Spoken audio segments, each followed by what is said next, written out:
होते हैं और 10 से 11 बजे से ही लगे वो अपना कुर्सी दिखाने कि हमारी कुर्सियाँ खाली है, कुर्सियाँ खाली है। भैया रैली का टाइमिंग 3 बजे है, आप 11 बजे वहाँ का पूरा वायरल कर रहे हैं कि कुर्सी हमारी खाली है।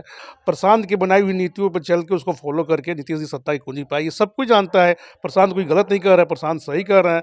प्रशांत जी ने कहा कि हमारे बच्चे जो विद्यालय में पढ़ने जाते हैं, वहाँ स्कूल में बच्चे छोटे छोटे बच्चे जाते हैं, वो उस धूप में गर्मी में फंसे नहीं, वो पढ़ाई करके और अपने घरों को लौट जाए, उसके बाद हम रैली को स्टार्ट करेंगे। जितने लोग गांधी मैदान में थे उसके बावजूद भी 2-2.5 लाख की संख्या हमारी गांधी मैदान में थी, ये पत्रकार भी मानते हैं, सरकार भी मानती है। उसके 2.5-3 गुना लोग ज्यादा हमारे उधर फंसे हुए थे। सत्ता पक्ष और कुछ राजनीतिक दल के लोगों का कहना है कि प्रशांत किशोर की जो परिवर्तन रैली थी वह पूर्ण रूप से फ्लॉप रही और हजारों हजारों की संख्या में कुर्सियां जो हैं रैली स्थल पे खाली दिखी गई। रैली अभी हाल ही फिलहाल में समाप्त हुआ है। रैली की खुमारी से तमाम जो जनसुराज के नेता हैं अभी बाहर निकल रहे हैं, थकान दूर कर रहे हैं। सिवान के चर्चित जनसुराज के नेता भाई अभिषेक कुमार सिंह जी आज मेरे साथ हैं।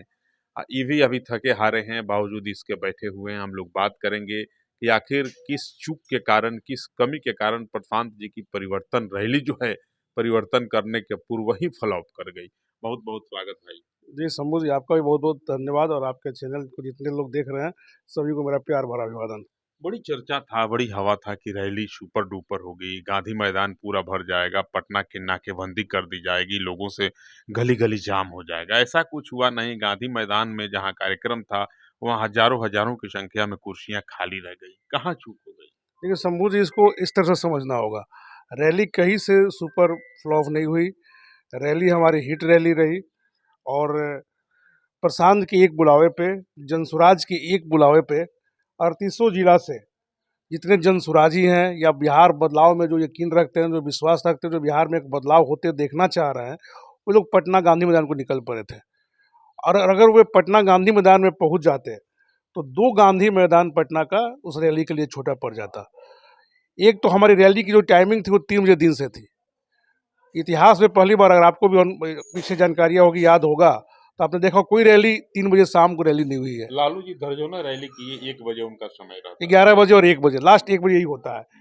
प्रशांत जी ने कहा कि हमारे बच्चे जो विद्यालय में पढ़ने जाते हैं, वहाँ स्कूल में बच्चे छोटे छोटे बच्चे जाते हैं, वो उस धूप में गर्मी में फंसे नहीं, वो पढ़ाई करके और अपने घरों को लौट जाए, उसके बाद हम रैली को स्टार्ट करेंगे। ये सोच, इतना उच्च ध्येय उनका था, उच्च मिशन था उनका। तो 10 से 11 बजे हमारे पत्रकार बंधु, बड़ा पत्रकार लोकतंत्र के चौथे स्तंभ होते हैं, और 10 से 11 बजे से ही लगे वो अपना कुर्सी दिखाने कि हमारी कुर्सियाँ खाली है, कुर्सियाँ खाली है। भैया रैली का टाइमिंग 3 बजे है, आप 11 बजे वहाँ का पूरा वायरल कर रहे हैं कि कुर्सी हमारी खाली है। प्रशासन और उनके सहयोग से, प्रशासन की नज़र में जब गई कि कुर्सियाँ खाली, और प्रशासन के खुफिया तंत्र को जो ये रिपोर्ट मिला कि 3800 जिले से लोग आ रहे हैं, लोग आएंगे तो एक ऐतिहासिक रैली हो जाएगी, प्रशासन ने जानबूझ के अपने हुक्मरानों को आगे करके और गांधी सेतु को और जेपी सेतु को 2 बजे से लेकर 5:30 बजे तक बंद कर दिया। बिल्कुल एकदम में, जो कहते हैं ना कर्फ्यू जिसको कहते हैं, गाड़ी ना आ सकती है ना जा सकती है।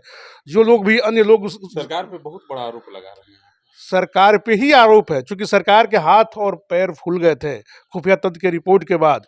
इस तरह की रैली और उस तरह का हुजूम, जो लोग बसों में भर भर के जा रहे थे, हजारों बस शंभू भैया हमारे जेपी सेतु और गांधी सेतु के इधर बेला चक्का फैक्ट्री तक लगातार, अररिया, वो मुजफ्फरपुर, समस्तीपुर, सीतामढ़ी, मोतिहारी, बेतिया, सिवान, छपरा, गोपालगंज, वो तमाम लोग फंसे हमारे रह गए।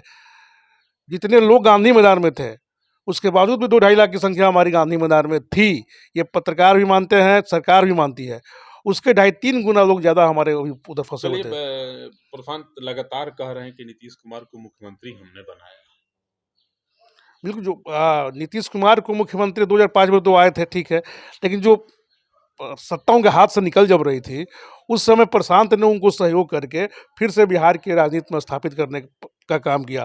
प्रशांत की बनाई हुई नीतियों पर चल के उसको फॉलो करके नीतीश जी सत्ता की कुंजी पाई, ये सब कुछ जानता है। प्रशांत कोई गलत नहीं कर रहा है, प्रशांत सही कर रहे हैं। उनका एक और वीडियो वायरल हो रहा है प्रशांत का, वो कहते नजर आ रहे हैं कि मुस्लिमों के वोट से सरकार नहीं बन पाएगी, मुस्लिमों को वोट की जरूरत नहीं है। सच्चाई क्या है इसमें? नहीं, देखिए, चूंकि ये कारवां आगे बढ़ रहा है और जब बदलाव की तरफ आदमी आगे बढ़ता है, आपके ऊपर जब हमला होने लगे, तो आप समझ जाइए कि कहीं ना कहीं आपकी मजबूती, आप मजबूत होकर उभर रहे हैं। वही चीज़ प्रशांत के साथ हो रहा है। हमारा कहीं ऐसा नहीं है, हमारे लिए सब बराबर है। हम किसी के तुष्टिकरण का काम नहीं करेंगे, ना हम हिंदू तुष्टिकरण करेंगे, ना हम मुस्लिम तुष्टिकरण करेंगे। हमको बिहार के विकास से मतलब है। बिहार पिछले दिनों लगातार जो पिछड़ते जा रहा है, हम कल भी पिछड़े थे और आज भी पिछड़े हैं, तो उसको अग्रणी राज्यों की श्रेणी में कैसे लाया जाए, इसके लिए हम वो सारा चीज़ जन स्वराज और प्रशांत करने को तैयार है, रोड मैप तैयार है। हम किसी का तुष्टिकरण नहीं करने जा रहे हैं। जब नियम बनेगा, कानून बनेगा, स्कीम बनेगा, तो उसका लाभ हिंदू को भी मिलेगा, मुसलमान को भी मिलेगा, अति पिछड़ा को भी मिलेगा, पिछड़ा को मिलेगा, अगड़ा को मिलेगा, सब लोग उससे लाभान्वित होंगे। मकसद है बिहार को अग्रणी राज्य बनाना।